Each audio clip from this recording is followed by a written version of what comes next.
What's really dangerous, but everyone treats it like it's safe? Story 1.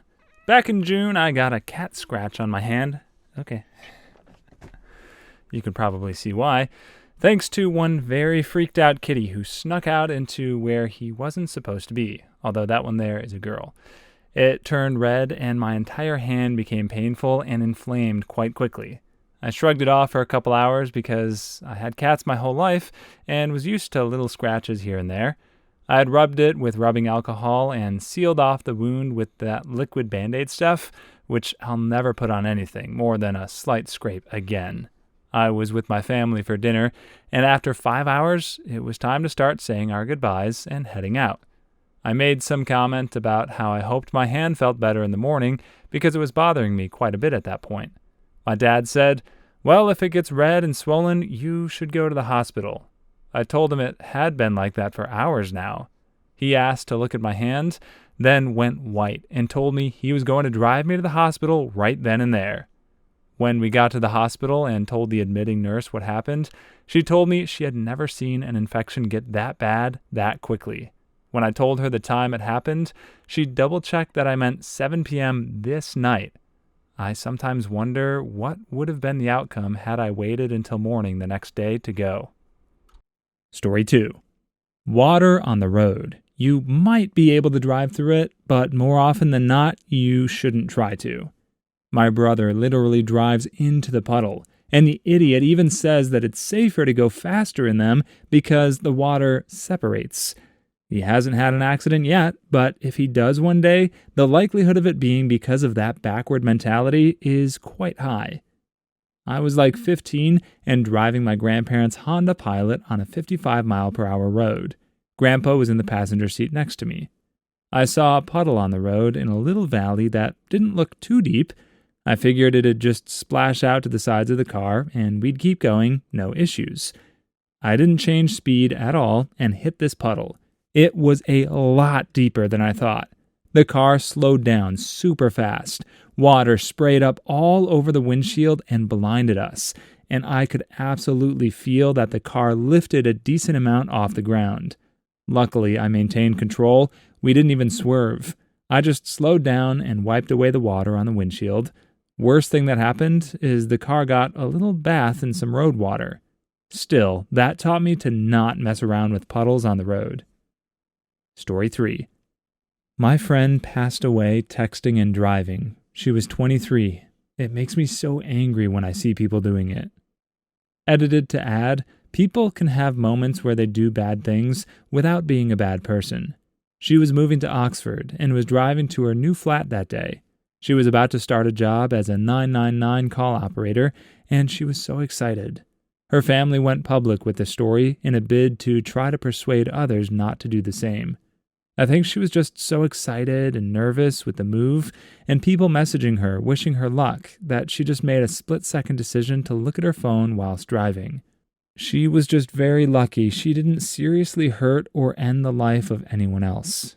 I remember looking on her Facebook page after it happened, and it was the days where people still wrote on each other's walls. A friend of hers had written, saying, "Tracy, pick up your phone. Is everything okay?" And then more and more messages, imploring her to answer her phone and let her know she was okay. It was awful. Please, please do not look at your phone whilst driving. It's not worth killing yourself or someone else. Story 4. Met a woman and her husband in 2018 at a show. Nice people. A few months later, she messaged our group chat and her husband had died of sepsis. He'd been sick, but refused to go to the hospital because of expenses. In the end, he lost his life trying to save money. He was only in his early 30s, too. I got cellulitis from a mosquito bite while on vacation, and I was running a fever and wanted to go to the doctor when we got home. Got home and was like, I'll go in the morning. But my wife had other ideas and made me go to the ER that night. Ended up admitted for 3 days of IV vancomycin and linezolid and 2 more weeks of oral linezolid. I had no idea that it was that bad and would have just messed around and found out, except for my wife laying down the law on me. Story 5. Driving without a seatbelt on. I'd stayed with my brother, 25 years my senior, during the summer, and he ingrained this into me, and I'll never forget it.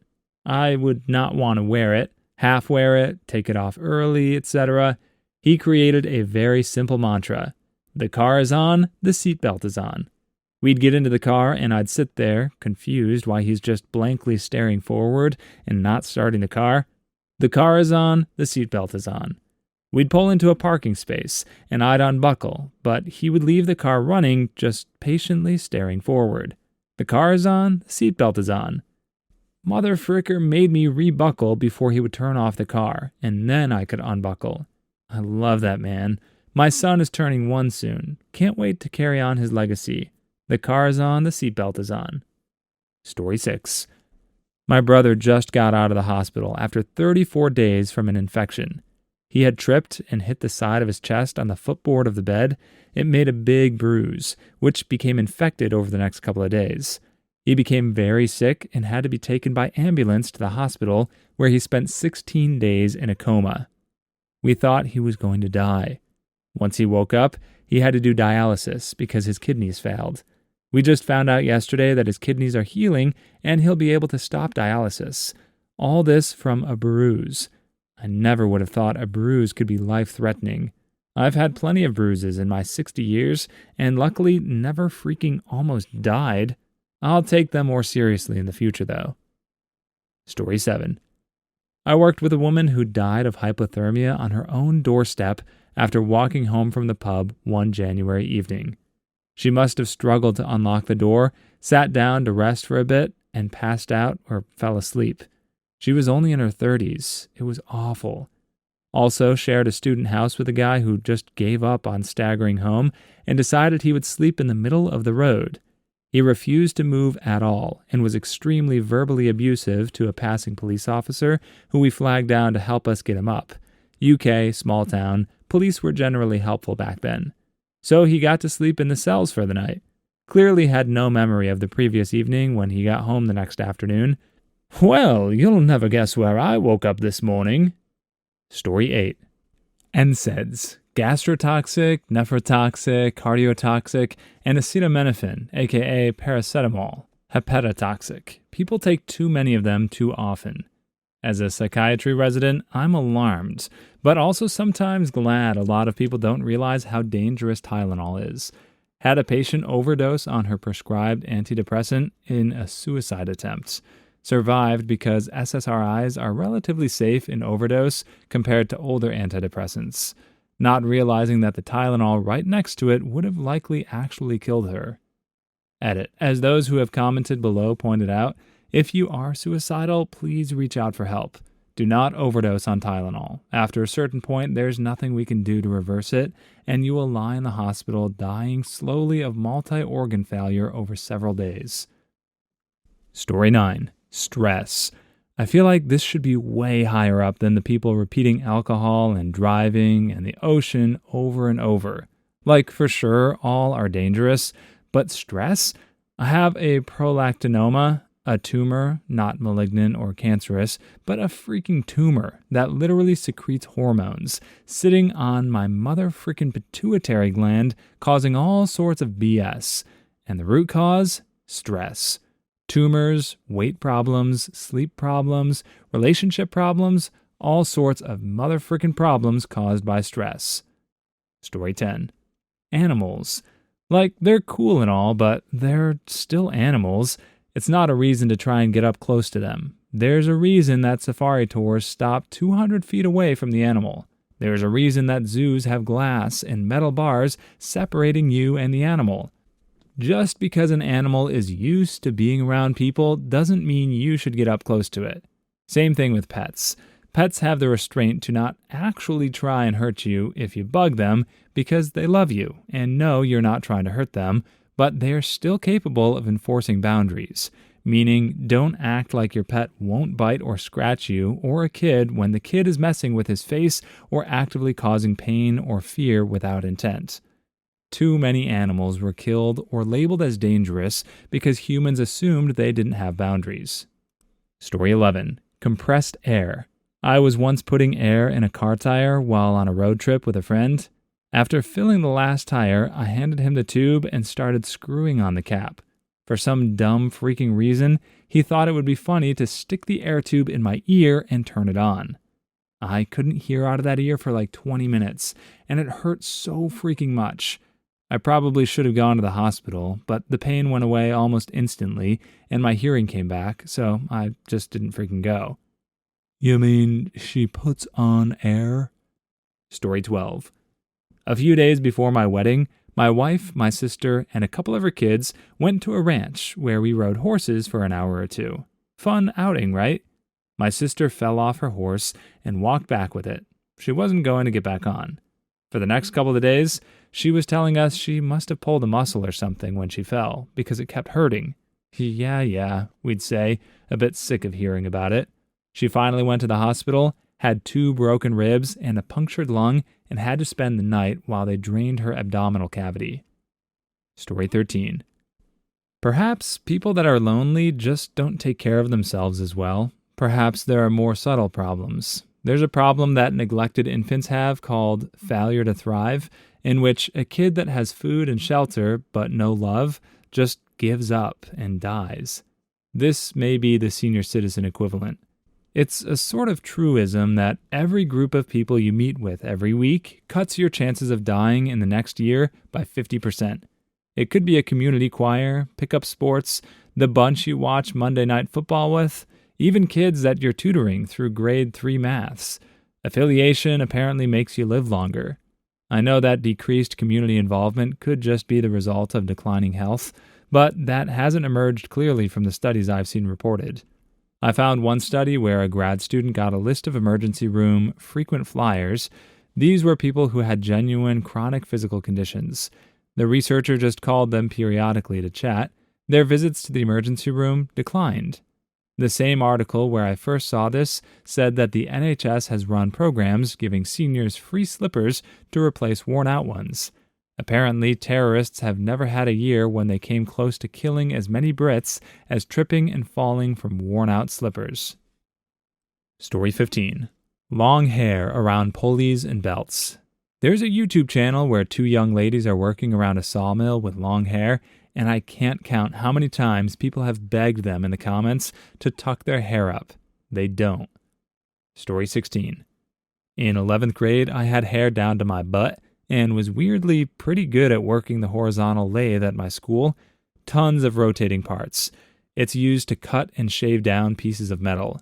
I had my hair in a ponytail instead of a bun, and I thought someone was pulling my hair. And then my head slammed down to the machine, and within like 3 seconds, my hand broke because I put my hand in to save my hair. My classmate pulled the plug on the machine and saved my life. Story 17. Wild animals. I was in Thailand when a 30-year-old got bitten by a monkey. Her complaint? No one had warned her not to pet the monkeys. Honest to God. Story 18.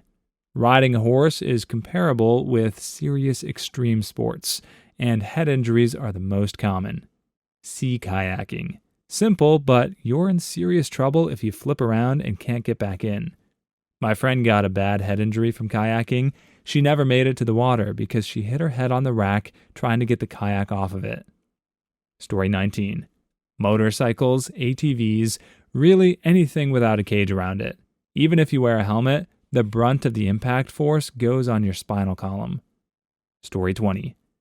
I moved from a place that's really walkable and with public transport to one of the least walkable cities where people don't live within walking distance of bars or restaurants. For a long time, I didn't understand how people have a nightlife here or go without spending a fortune on Ubers. Turns out nearly everyone is casually driving around drunk. Story 21. Blunt kitchen knives. One might think, oh, this is just a flat piece of steel. But cutting becomes tearing and crushing. The extra force this takes can easily send the knife off in an unintended direction in a swift and uncontrollable manner. Then you find out what a flat piece of steel can do to your fingers. Story 22. Loneliness. The NHS, British healthcare system, did a study like this, develop a statistical definition of loneliness, a threshold of social connections, below which, the subject is pretty surely lonely. Examine the difference in death rate between people in the same demographic categories who are lonely, as defined, or not lonely. Being lonely turns out to have about the same risk as smoking 15 cigarettes a day. Story 23. Sunburns would be treated much differently if they were called by their true name, radiation burns. Story 24. I nearly died during childbirth. I was coded and everything. My uterus ruptured and I bled out. They gave me 10 units of blood and 16 units of saline. Plus, the Montana Highway Patrol had to drive 100 miles on icy roads to another large city to get a special med from them because my smaller town's hospital didn't carry any. 100% normal pregnancy with 0 complications up until then. Story 25. My wife developed preeclampsia during labor. Both her and our son are fine, but it took her 2 years to fully recuperate. Is on blood pressure medicine for the rest of her life, which is doable. Pregnancy is no joking matter, and isn't something to think too lightly of, even with modern medicine coming a long way in a short time. Just compare pregnancy and labor mortality rates from the early 1900s to the early 2000s. Story 26. Alcohol and benzos are the only substances that can physically cause death from withdrawal. One needs a script, and one I can get walking 10 minutes down the street. Edit. In rare cases, severe opioid withdrawals can cause excessive NVD, which can lead to dehydration and other complications that can be fatal. Story 27. Resin. It's toxic if not used with appropriate ventilation and equipment, including gloves and a mask, but everyone uses it for projects in their little apartment studios. Always stresses me out to see that. Story 28. My husband was a binge drinker, and for that reason, he didn't believe he was an alcoholic. I'm a widow now with 2 kids. He decided to go for a swim during a binge. The kids and I were sleeping. I watched as they pulled his body out of the water, and the kids woke up that morning without a dad. It's been 2 years, and still full of so much anger towards him. Stupid mistakes that last a lifetime for the rest of us. Story 29. Infections. Every person reacts differently to them. Don't assume you are the average. Story 30. I get a lot of tourists in my area trying to casually summit the local 14,000-foot mountain in sandals. Some weeks in the summer are absolutely nuts for SAR and the emergency room staff. ETA, SAR equals search and rescue. Story 31. Revealing personal information about yourself on the internet. I usually sprinkle in a decent bit of BS with the truth. That way it's harder to know what's true and what's crap. And when you can't separate the crap from the truth, you can't figure out who I am. Story 32. Household everyday cleaning chemicals, especially if you mix them to make a better, stronger cleaner. Please leave your stories in the comments. I'd love to make a video of them in the future. Also, don't forget to like and subscribe.